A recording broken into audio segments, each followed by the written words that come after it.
Hello students, welcome back to Bizonomics. Hope so आप सब अच्छे होंगे और अपनी प्रिपरेशन में लगे होंगे। आज हम आपके सामने एक नया टॉपिक लेकर के आए हैं जो फिर से नेशनल इनकम का है। लास्ट क्लास में हम लोगों ने real GDP, nominal GDP cover करा था। अब जो हम कवर करने वाले हैं that is GDP deflator. GDP deflator cover करेंगे, national income current price cover करेंगे, national income constant price cover करेंगे। अगर आपने पहला वीडियो नहीं देखा है तो प्लीज़ उसको जा करके देखिए, क्योंकि ये इसी टॉपिक से लिंक है। देखिए, पहले समझते हैं जीडीपी डिफ्लेटर होता क्या है।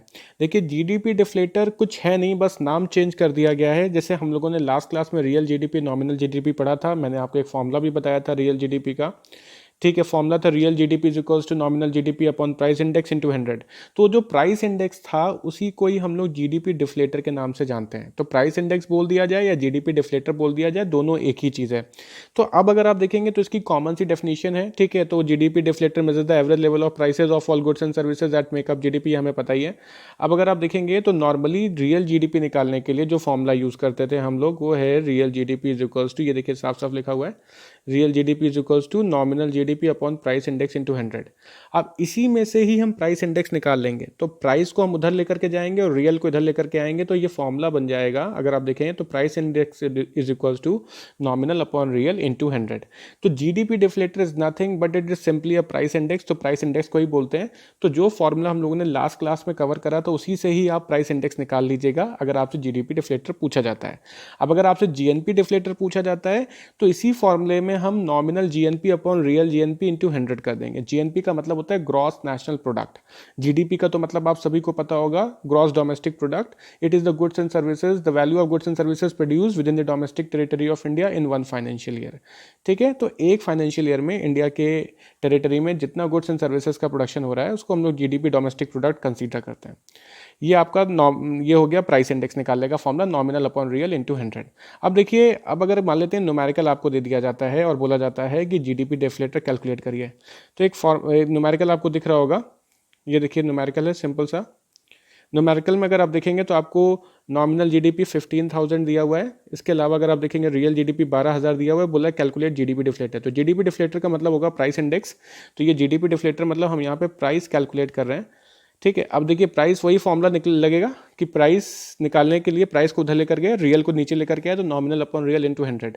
तो 15,000 अपॉन 12,000 इंटू 100 करेंगे तो ये आंसर आ जाएगा 125।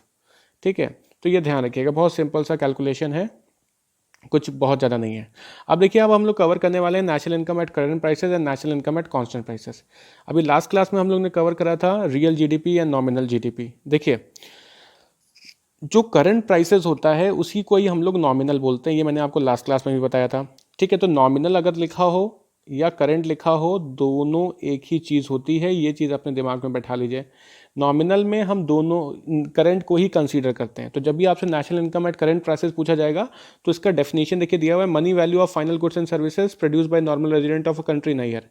अब यहाँ पे अगर आप देखोगे तो हम जो फाइनल वैल्यू है गुड्स एंड सर्विसेज का वो भी करंट ईयर का ही कंसीडर कर रहे हैं, और जो प्राइस है वो भी करंट ईयर का ही कंसीडर कर रहे हैं। मतलब नेशनल इनकम भी करंट ईयर का कंसीडर करा जा रहा है और प्राइस भी करंट ईयर का कंसीडर करा जा रहा है। तो जब दोनों चीज़ें करंट ईयर की होंगी तो उसको हम नॉमिनल नेशनल इनकम बोलते हैं। जैसे एग्जांपल देखिए, if we measure India's national income of 2019-20, मतलब नेशनल इनकम 1920 का है और प्राइस भी 1920 के साथ ही हम रिलेट करके देख रहे हैं नेशनल इनकम को, तो इसी को ही हम नॉमिनल नेशनल इनकम बोलते हैं। तो नॉमिनल नेशनल इनकम या नॉमिनल जीडीपी कभी भी पूछा जाए तो आप ये ध्यान रखिएगा कि नॉमिनल का मतलब ही होता है जब दोनों चीज़ें करंट ईयर की ली जा रही हो, प्राइस भी और वो नेशनल इनकम भी। इसी तरीके से रियल नॉमिनल जीडीपी पूछेगा तो वहाँ पे जीडीपी भी करंट ईयर का और प्राइस भी करंट ईयर का, ये ध्यान रखिएगा। इसके बाद आपसे पूछा जा रहा है national income at constant prices. देखिए, नेशनल इनकम कांस्टेंट में याद रखिएगा कि कांस्टेंट का मतलब होता है जहाँ नेशनल इनकम तो करंट ईयर का हो। ठीक है, मतलब नेशनल इनकम जो कंसीडर करा जा रहा है, money value of final goods and services, वो अगर आप देखेंगे वो तो करंट ईयर की ही ली जा रही हैं, लेकिन प्राइस जो लिया जाएगा वो बेस ईयर का प्राइस कंसीडर करा जाएगा। देखिए लिखा साफ साफ लिखा हुआ है, बेस ईयर का मतलब होता है वो ईयर जो निकल चुका है। ठीक है, तो अगर आप देखेंगे तो नेशनल इनकम तो हम लोग 2019-20 का ही ले रहे हैं, लेकिन प्राइसेस जो हम ले रहे हैं वो प्रीवियस ईयर्स की ले रहे हैं जो निकल चुकी है 2011-12। इसको बोलेंगे रियल। तो रियल जो होता है वहाँ पे कांस्टेंट प्राइस हम रियल को बोलते हैं। क्यों कांस्टेंट प्राइस बोलते हैं?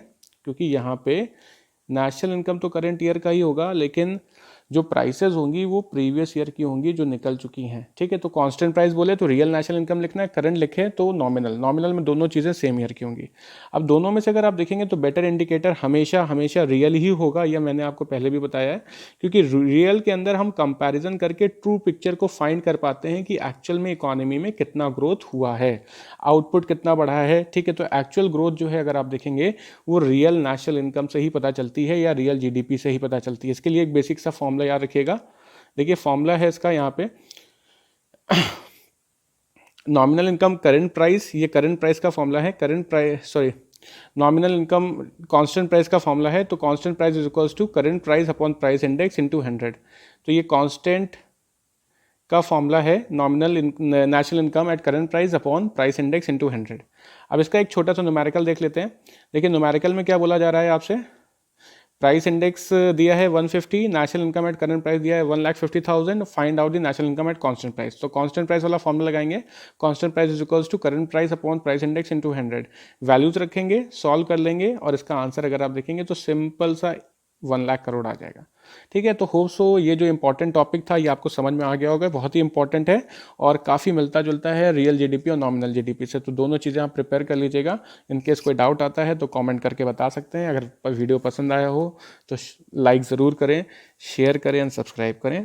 Thank you so much.